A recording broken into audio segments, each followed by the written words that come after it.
सबसे पहले तो ये समझना पड़ेगा कि अर्बन इनोवेशन जो समिट हो रही है यहाँ पर सिर्फ चंडीगढ़ को लेके नहीं हो रही है, ये डिफरेंट स्टेट्स के लोग यहाँ पर आए हैं और जो पार्टिसिपेट कर रहे हैं। अभी तो सिर्फ इनॉग्रल सेशन हुआ है, अभी शायद यहाँ डेलिब्रेशंस होंगी, सेशंस चलेंगे, लेकिन अल्टीमेटली चंडीगढ़ को इसलिए चुना जाता है कि Chandigarh is one of the plant city in India. और कहीं ना कहीं प्लांट सिटी होने के कारण यहाँ पर आपको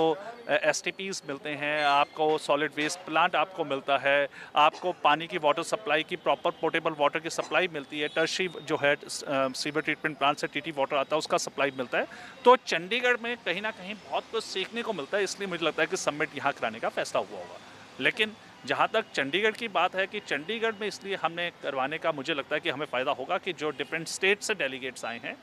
वो अगर चंडीगढ़ में हमें बता सकेंगे कि इसमें इम्प्रूवमेंट की कहाँ ज़रूरत है, जैसे कि हमारे अभी महामहिम जी ने भी इनॉग्रल भाषण में कहा है। सर, आज जो है महामहिम ने काफ़ी ज़्यादा कड़े शब्दों में कहा है कि जो जनता की आवाज़ है वो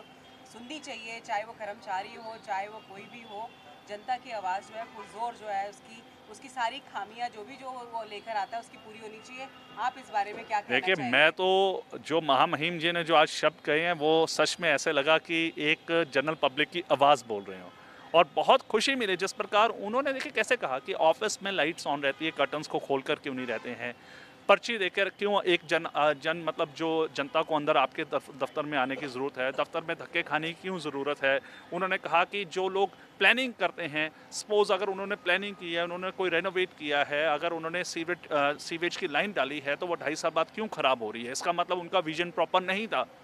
तो उन्होंने जितने भी मुद्दे रखे हैं वो कहीं ना कहीं सोचने मजबूर करते हैं कि हमारी जो क्वालिटी है उसकी तरफ हम ध्यान नहीं दे रहे, हम क्वांटिटी की तरफ ध्यान दे रहे हैं। सर, क्या म्युनिसिपल कॉर्पोरेशन जो आज का भाषण था, जिस तरीके से महामहिम ने कुछ बोला है, इसके ऊपर कुछ विचार करके कुछ कुछ मेजर्स लेगी? महामहिम जी तो हमें दिशा निर्देश जो देते हैं हम उसी में चल रहे हैं। अभी उन्होंने हमें इतना अच्छा बजट दिया तो उन्होंने कहा था कि आप इसकी क्या परिकल्प करते हैं और क्या संकल्प करते हैं, तो हमने उन्हें बताया था कि आज हम यहाँ पर इस बजट में इस बार 2026 में हम विजन करते हैं, जो हमारे यशस्वी प्रधानमंत्री जी का विजन है विकसित भारत 2047 का। तो हमने आज चंडीगढ़ में भी विकसित चंडीगढ़ की नींव रखी थी बजट में, जिसमें हमने digitalisation, minimum government maximum governance के तहत कि हम डिजिटलाइजेशन करेंगे 2047 तक, क्योंकि जेनजी हैं, जब वो 21 साल बाद आएंगे तो वो हर चीज़ डिजिटलाइजेशन चाहेंगे, तो हम उस तरफ आज हमने बजट को पेश किया है कॉरपोरेशन का। सर, आपने आपने दूरदर्शन आना था।